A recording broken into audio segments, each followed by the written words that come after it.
അസ്സലാമു അലൈക്കും. ഇന്നത്തെ വീഡിയോ എല്ലാവർക്കും ഉപകാരപ്പെടുന്ന ഒരു വീഡിയോ ആണ് കേട്ടോ. ദുനിയാവിലും ആഖിറത്തിലും ഒരുപാട് നേട്ടങ്ങൾ നേടാൻ സഹായിക്കുന്ന ഒരു ആയത്തിനെ കുറിച്ചിട്ടാണ് ഇന്ന് ഞാൻ പറയുന്നത്. നാം എല്ലാവരും ആഗ്രഹിക്കുന്ന കാര്യമാണ് നമ്മുടെ ജീവിതത്തിൽ നല്ല ബർക്കത്തുണ്ടാവാൻ, അതുപോലെ തന്നെ നമുക്ക് നല്ല ആരോഗ്യം ആഫിയത്തൊക്കെ ഉണ്ടാവാൻ വേണ്ടിയിട്ട് ഈ ആയത്ത് വെറും 10 തവണ ഓതിയാൽ മതി കേട്ടോ. നമുക്ക് വേണ്ട എല്ലാ കാര്യങ്ങളും അള്ളാഹു നൽകുന്നതാണ്. എല്ലാ ദിവസവും അസ്ര നിസ്കാര ശേഷം ആ നിസ്കാരപായിൽ ഇരുന്നു കൊണ്ട് തന്നെ വെറും 10 തവണ ഈ ആയത്ത് ഓതിയാലുള്ള നേട്ടങ്ങളെ കുറിച്ച് പറയാം. ഒന്നാമത്തെ നേട്ടമാണ് അള്ളാഹുവിന്റെ വിഷയത്തിലും മുത്തനബി സല്ലല്ലാഹു അലൈഹി വസല്ലമ തങ്ങളുടെ വിഷയത്തിലും ദീനിന്റെ വിഷയത്തിൽ ഉറപ്പുണ്ടാകുന്നതാണ്. നിരീശ്വരവാദികൾ ദീനിയായ കാര്യങ്ങളൊക്കെ നിസ്സാരമായി കാണുന്ന ആളുകൾ വർദ്ധിച്ചുകൊണ്ടിരിക്കുന്ന ഈ കാലഘട്ടത്തിൽ ഈമാൻ കൂടാനും അള്ളാഹുവിൽ പൂർണ്ണ വിശ്വാസം ഉണ്ടാവാനൊക്കെ ഈ ആയത്ത് ദിവസവും പതിവാക്കുക. രണ്ടാമത്തെ നേട്ടമാണ് ജീവിതത്തിൽ നല്ല ബർക്കത്തുണ്ടാകുന്നതാണ്. മൂന്നാമത്തെ നേട്ടമാണ് മരിക്കുന്നതിന് മുമ്പ് തൗബ ചെയ്യാനുള്ള ഭാഗ്യം ലഭിക്കും. അതായത് പെട്ടെന്നുള്ള മരണങ്ങളൊന്നും ഉണ്ടാവില്ല, തൗബ ചെയ്തിട്ടുള്ള മരണമായിരിക്കും ഉണ്ടാവുക. നാലാമത്തെ നേട്ടമാണ് മരിക്കുന്നതിന് മുമ്പ് കലിമ ചൊല്ലി മരിക്കാനുള്ള ഭാഗ്യം ലഭിക്കും. ലാ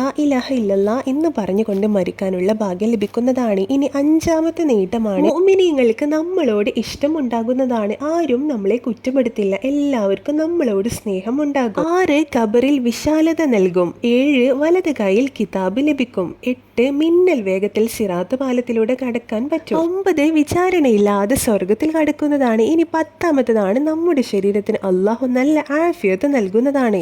ഇത്രയും നേട്ടങ്ങൾ നമുക്ക് ലഭിക്കാൻ നാം പതിവാക്കേണ്ട ആയത്താണ് ആയത്തുൽ കുർസി. നമുക്ക് എല്ലാവർക്കും അറിയുന്ന നിസ്കാരത്തിന് ശേഷം നാം പതിവാക്കാറുള്ളതാണ്. ഒരു തവണയായിരിക്കും എല്ലാവരും നിസ്കാരത്തിന് ശേഷം പതിവാക്കാറുള്ളത്. ഇനി അസർ നിസ്കാര ശേഷം മറക്കാതെ 10 തവണ പതിവാക്കിയാൽ ഈ 10 നേട്ടങ്ങൾ നിങ്ങൾക്ക് ലഭിക്കുന്നതാണ്. ഇന്ന് തന്നെ അസർ നിസ്കാരം കഴിഞ്ഞ് മറക്കാതെ ഓതിക്കോളി. ഈ വീഡിയോ നിങ്ങൾക്ക് ഉപകാരപ്പെട്ടു എന്ന് വിശ്വസിക്കുന്നു. വീണ്ടും കാണാം. അസ്സലാമു അലൈക്കും.